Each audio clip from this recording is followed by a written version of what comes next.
Well, they're both still in my line, so I'm going to have to come up with something. For me, I think one of the emerging trends in social enterprise and overall in terms of addressing social issues, and it flies a little under the radar in this country, is a little more obvious overseas, is real developing enterprises around people's assets in the community.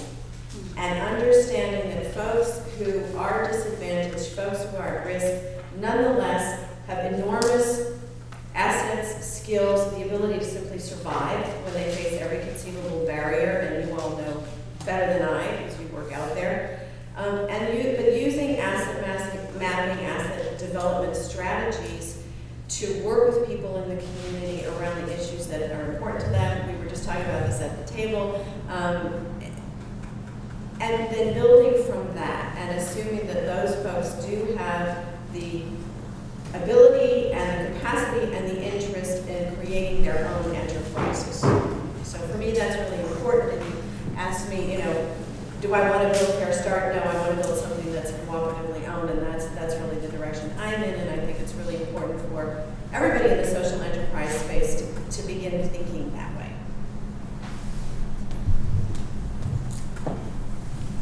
So we've placed some cards out on the table, so if you want to ask any questions, fill out the cards, bring them up here, or I'll open it up for some questions. Now, I don't have a really deep understanding of social enterprise because it is so new in the United States, but as Priscilla was saying, James was saying, this is not new in England or Italy or France or Australia or other countries. And what we may be familiar with is, the Bill Gates Foundation. Last year when we were in Washington, D.C. for the one-way trip, we couldn't ask for money because there weren't any tag-ons to any of the bills. But what we did do is we met with all the agencies. And the agencies said, here's what we're going to fund under USDA for agriculture or under workforce. We're going to fund incentive-based programs. We're going to put money out there and we want you to compete for it. And we want you to design a plan and implementation that gets results. So what we're seeing happen in Washington, D.C. is they're starting to look at the private sector and the nonprofit sector and say, how do we get results? Let's put a carrot and stick out there to try and do that. Social enterprise, from what I've heard today and what I've learned, is the opposite. It starts with the end goal first. We want to get something done. We're very passionate about this and we want to get it done now. What are the tools out there to allow us to do that?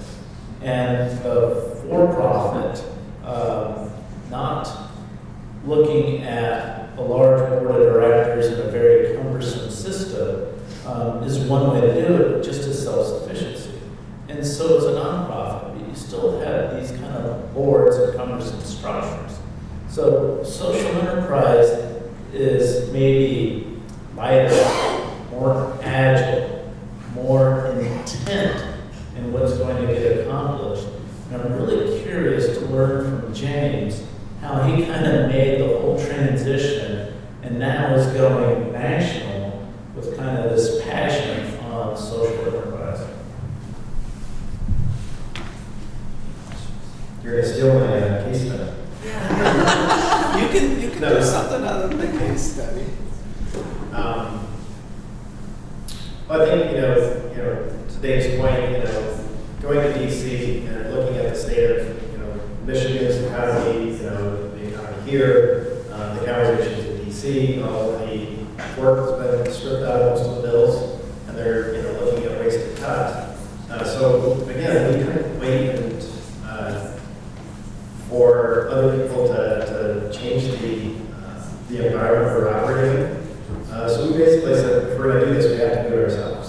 And as a business, we couldn't really do it by ourselves because we looked at the issues that we're trying to change or that we're trying to affect. And we understood that we as a single business couldn't do it by ourselves. So it really took a convergence of understanding the issues.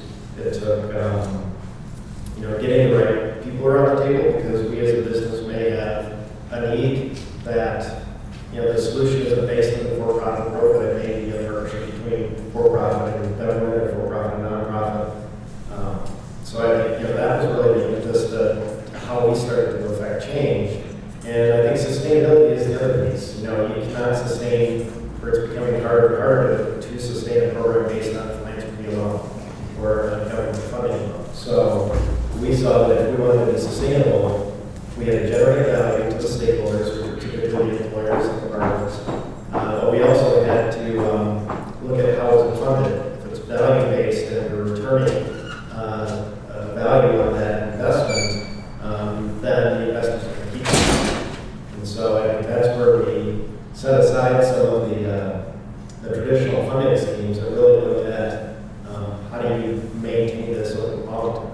So, Can I add something to that? Absolutely. I think one of the other pieces of all this is that social entrepreneurs are typically unreasonable people. There's a great book about world-renowned social entrepreneurs, and it's listed in your resources that has that title, Unreasonable People, and then yada yada. And I consult with James now, and despite the mild demeanor, he's an unreasonable person in that he won't accept the status quo. He won't take no for an answer, and he wants to be disruptive. And I think that's really important for all of you in this room to kind of drill down and say to yourselves, what will I not take no for an answer about? Where is my passion around that issue, and what can I do about it?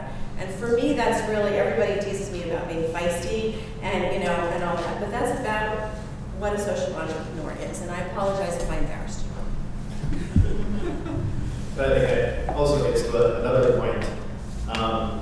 I don't know how many of you have read Clayton Christensen's work on disruptive innovation or disruptive technologies. Anybody? So if you're a business person, that's a must read.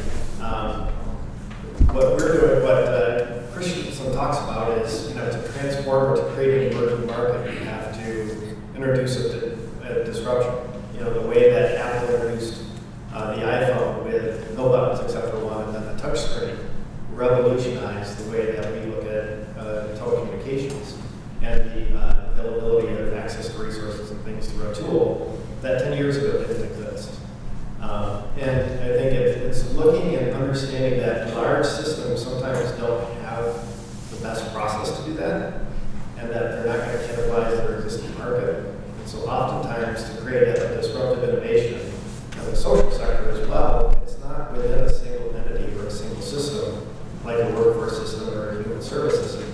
It's really about creating this space in the community where you can get the for-profits, the nonprofits to really look at doing something differently, analyzing it, testing it out in a kind of an incubator, affecting the change, and then if it's got applicability and scalability, to your point, we're starting to be national because this is a disruptive way of looking at providing human services to employees, in the case that I'll talk about in a little bit. And once it gets critical mass, it may be adopted into the mainstream system, but the system itself cannot innovate in that regard. They can do incremental improvements, they can sharpen the pencil, but they can't transform it from within because they don't have the necessary resources to do so. Yeah, I just wanted to use just one story. I think one of the most important things to any kind of social entrepreneurship is that, and I'm just going to state because I think it's very important, something we have to talk about, is to not believe that ultimately because you have a for-profit or a non-profit entity that somehow you're incompatible on what you can accomplish together.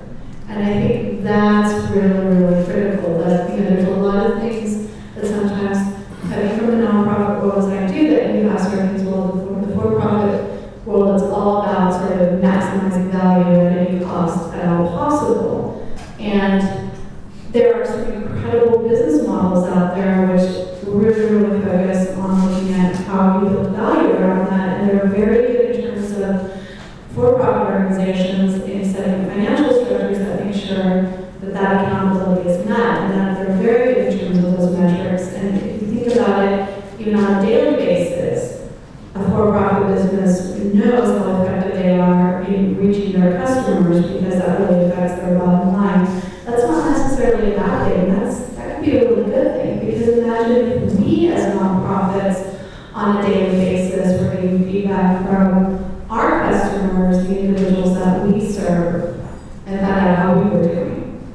So it's really important that we get beyond sort of, just being what our identities are from the for-profit sector, from the non-profit sector, what those things are, and say, what is the best of both worlds, and how can we make these happen together? And I think that just needed to be